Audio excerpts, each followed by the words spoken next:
Chris, tonight is the night. Who you got? Who wins? I'm so excited about tonight, and not just because it's the return of NBA basketball, but because of what's going on in the bubble. The fact that LeBron looks so sharp, he looks like he's in great shape. Anthony Davis is playing tonight, and then the Clippers look like the opposite. The fact that they'll be without Montrezl Harrell, Lou Williams, and maybe Patrick Beverly. Kawhi hasn't looked good in the three scrimmages. You know, all of that adds another dynamic to this game that's got me excited about it.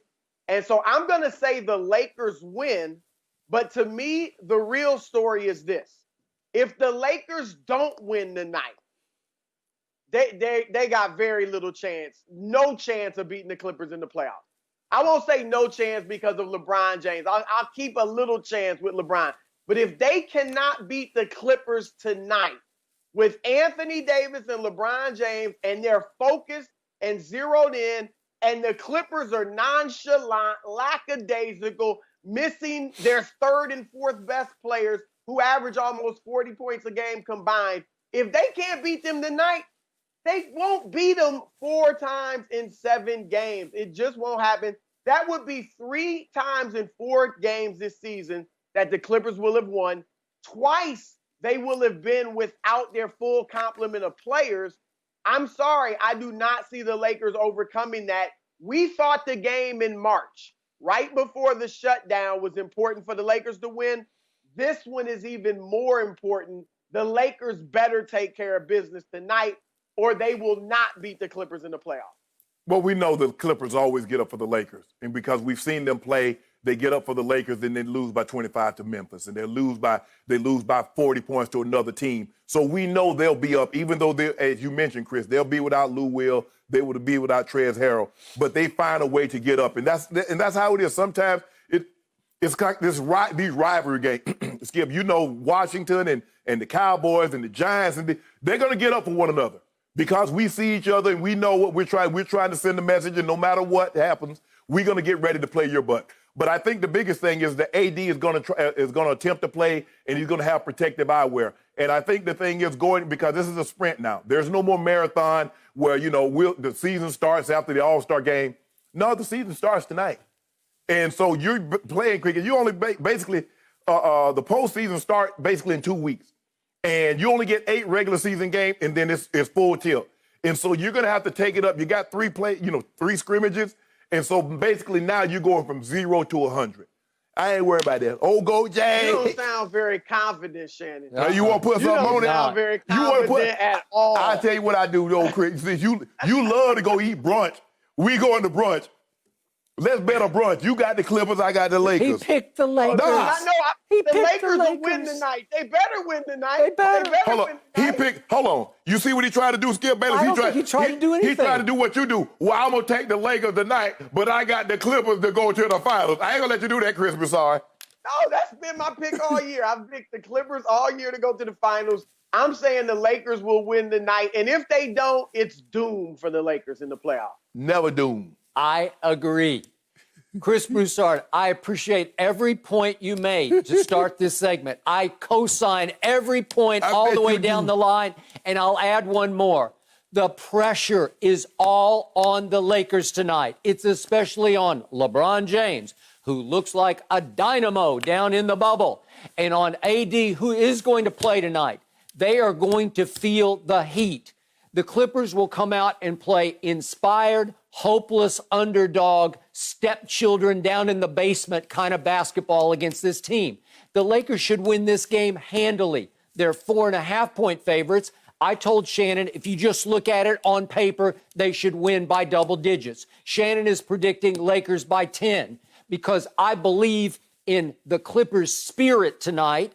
I went ahead and took the 4.5 points. I deserved 9 or 10 points. No, you didn't. But you didn't have the courage of your convictions the way I did. So I said, I have the guts. I'll take the line, the Fox bet line, 4.5. Because I think as the game tightens up, I think all the Lakers will tighten up, and I believe the Clippers will play more freely, even though they are incredibly shorthanded because what's the most dynamic duo off the bench in the league? Well, obviously, it's Lou Will and Montrez. Yep. So they didn't just lose half of the dynamic. They lost both of them.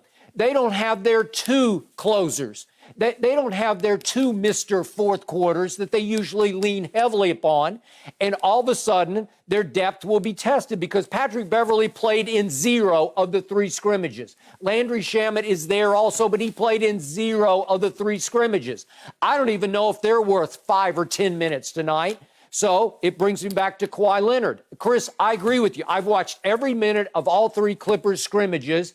And I don't know what's going on with him. He does not look like the reigning finals MVP. He didn't have the suddenness. He lacked some quickness. He lacked a little lift. I don't know if his knees are already balking down in the bubble. I have no idea. He just didn't look the normal part to me.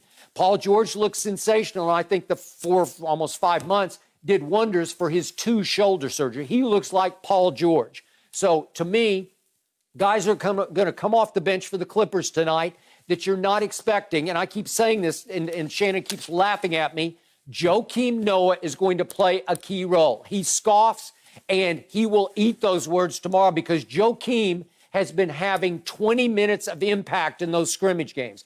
I know it's against backups for the most part. Thank you. But he is blocking shots. He had 5 in the scrimmage game, number 2. He is passing like a dynamic passer of a big man that he always was, and he is disrupting defensively. So I think he's going to be a crucial element tonight in the depth. AD gonna cook him. Cook him. Well, maybe he'll be in. Look, yeah. I think there's a few that could be a blessing in disguise for the Clippers with Noah. You know, Zubac, we know he's trying to get back into shape. So Noah's gonna get these minutes. With Harrell out, Noah's gonna play. It allows him to, take off some of the rust. And I don't know what he's got left at 35. You're right, Skip. He's looked good in the preseason or in these exhibition games. Mm-hmm.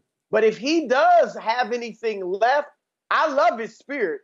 I love his attitude. And he is a guy that can match up with the Lakers front line if he's right. If he's still got anything left. I think that Chris, he can match up. He can match up with what Dwight. Okay. Now, he can't stop AD, but he's a body that you can throw on him that'll, Joakim was a disruptor. Joakim will get under your skin. And, if he's right, he can do that. You heard what you said, Chris? You heard what you said? You used the word, you past tense. You said he was. And once upon a time when he was in Chicago, but since he went to the Knicks and went to Memphis, what was he? If he's, you're right. If he's done, then he's done. But if he's got anything left, he can help him. Well, time out. Here's the 2 things I'm watching. Okay, go ahead. Go ahead. Here's the 2 things I want to see tonight. Anthony Davis. Look, I've been saying it all year. He's going to have to be huge against the Clippers for the Lakers to beat them. And huge in the fourth quarter. He averaged 26 against them. That's great in the regular season. But in the fourth quarters, he had 8 points total in the 3 games. That was 21 minutes. If he can't do it in the fourth quarter, that's going to be tough on the Lakers because they can throw Kawhi and Paul George at LeBron. So it'll be a challenge for LeBron to just totally dominate the fourth. So I want to see AD. The second thing is Lou Williams being out. Remember what happened in the 3rd game when the Lakers won? They hunted Lou Williams in the fourth quarter, right? Defensively, they went at him every chance they got. They got him in pick and roll. Yep. What will they do now? If Doc Rivers had taken Lou out, maybe the Clippers would have been better off. So I want to see how the Clippers defend the Lakers in the fourth, and then what the Lakers, how they attack them when Lou is not there. Lou is like their offense in the fourth quarter. They can't take him out because even though he's at a disadvantage, even though he's a liability on the defensive end, he's more advantageous on the offensive end. And you remember mentioned Kawhi and you mentioned Paul George. They threw Kawhi, they threw Paul George, they threw Twin Morris at him. And what did LeBron do that last game they played in the fourth quarter, Chris Broussard? What did he do? He balled. I mean, he's LeBron James, but I'm just saying he's not going to just totally wreck those guys. Wait, time out. What happened in the 3rd game? What happened in the 3rd quarter of the 3rd game? Avery Bradley happened. Is he going to play tonight, Shannon Sharpe? Nope. No, he opted out. So you got JR in place of Avery Bradley's 3 and D, and it's heavy D. Waiters. Yeah, so Avery Bradley in the 3rd quarter of game 3, just before we had to take a long break, He made 4 3-pointers. He made 6 in the game. That you're losing that. That's what puts you over the top. LeBron James scored 0 in that third quarter. 0.